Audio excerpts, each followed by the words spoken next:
10 bagay na dapat malaman tungkol sa asawa ni Erich Gonzalez na si Mateo Lorenzo. Ang aktres ng ABS-CBN na si Erich Gonzalez ay Mrs. Mateo Lorenzo na ngayon. Mahigit 2 taon nang mag-asawa sina Erich at Mateo bago sila nagpakasal sa St. James the Great Parish sa Alabang, Muntinlupa City, nitong Miyerkules ika-23 ng Marso taong 2022. Mukhang lumabas sa kawalan si Mateo dahil itinago ni Erich ang kanilang relasyon bilang paggalang sa privacy ng kanyang pamilya. With their not-so-secret wedding allowing a peep into their private world, makatwirang itanong, sino si Mateo Lorenzo? Ilang background check ang at natutunan ang 10 bagay tungkol sa kanya. Nandito na sila. 1. Ang kanyang buong pangalan ay Mateo Rafael Lorenzo. 2. Siya ay 31 taong gulang na ngayon. Ayon sa kanyang Facebook account, isinilang si Mateo noong ika-17 ng Nobyembre taong 1971. 3. Anak siya ng business tycoon na si Martin Ignacio Lorenzo at ng asawa nitong si Maria Lea de Leon. Si Martin ay kasalukuyang chairman, presidente, at CEO ng higit sa 18 kumpanya. Sila ay, sa pangalan ng ilan, ang First Lucky Agro Industrial Corp., Macondray Philippines Co. Inc., Unang Lucky Holdings Corp., Central Azucarera de Tarlac Inc., CAT, Resource at Asset Holdings Inc., at Restaurant Concepts Group Inc. Ang kanyang ama ay dating nag-operate ng Pancake House at Del Monte, Philippines. 4. Galing sa malaking pamilya si Mateo. Siya ay may 11th kapatid, namely, Diego, Lucas, Maria, Santiago, Basti, MJ, Paula, Andres, Agustin, Julia, at Angelo. 5. Si Mateo at ang kanyang mga kapatid ay lumaki sa isang sambahayan na walang tulong sa pagtira. Inihayag ng patriarch ng pamilya sa isang panayam sa Philippine Daily Inquirer noong 2012 na siya at ang kanyang asawang si Lea ang nag-aalaga sa kanilang mga anak ng mag-isa.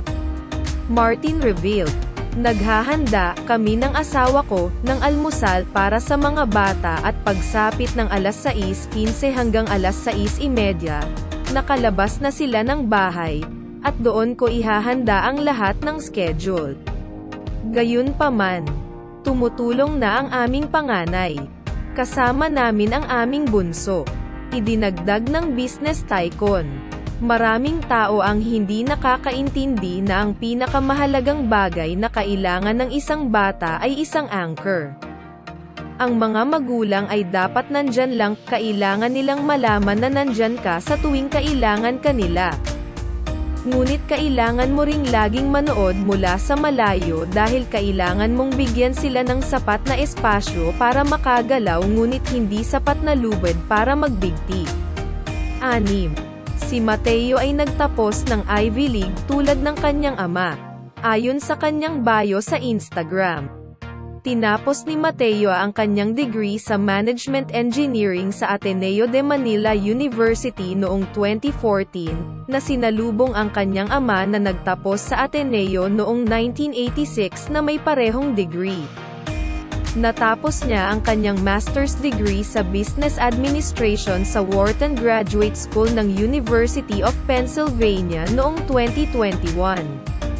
Natapos ng kanyang ama ang kanyang MBA sa Wharton noong 1990. 7. Tulad ng kanyang ama, si Mateo ay nasa negosyo din. Siya ay naiulat na nagsisilbi bilang isa sa mga managing partner ng pribadong equity firm na tinatawag na Sierra Madre. Siya rin ay naglilingkod bilang board member, officer ng CAT mula noong 2014.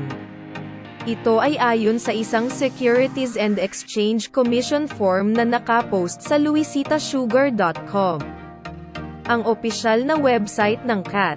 8. Si Mateo ay nag-a-upload ng mga larawan tungkol sa kanyang mga interes sa kanyang Instagram account na kinabibilangan ng golf, paglalakbay, mga kotse, show jumping, at agrikultura. Kasunod ng mga ulat tungkol sa relasyon nila ni Erich, pinili ni Mateo na panatilihing pribado ang kanyang Instagram. Siyam. Nagsimula bilang magkaibigan sina Mateo at Erich noong Abril taong 2017. Naging headline ang mga tsismis tungkol sa kanilang relasyon noong unang bahagi ng 2018 nang magsimulang kumalat sa social media ang kanilang larawan kasama ang ilang kaibigan. She narrated, "I think nag-start iyan kasi may nakita silang picture cause I went to Japan for my sister's exhibit. Painter siya doon. And then, matagal na itong naka-block off dahil lagi kong sinasabing walang time and all but ito, thank you sa Blood Sisters kasi pinayagan nila for 2 days lang. At saka, inimbitahan din siya ng kapatid ko kaya sumunod siya." Kinumpirma rin ni Erich na nililigawan siya ng isang taong inilarawan niya noon bilang consistent and persistent. She did give a clue about her boyfriend's background. Kapatid po siya ng boyfriend ni Chloe, ni Claudia Barreto. Kalaunan ay isiniwalat ni Erich na si Mateo iyon. 10. Pinananatili ni Mateo ang isang mababang susi na relasyon kay Erich.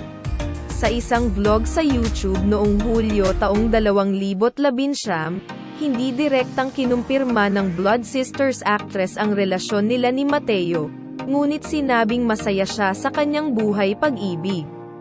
Erich said, "I don't wanna ruin it, so sa akin na lang yon." Ilang beses pa lang namataan ang mag-asawa. Si Erich ang kadate ni Mateo sa 22nd birthday party ni Julia Barreto noong Marso taong 2019.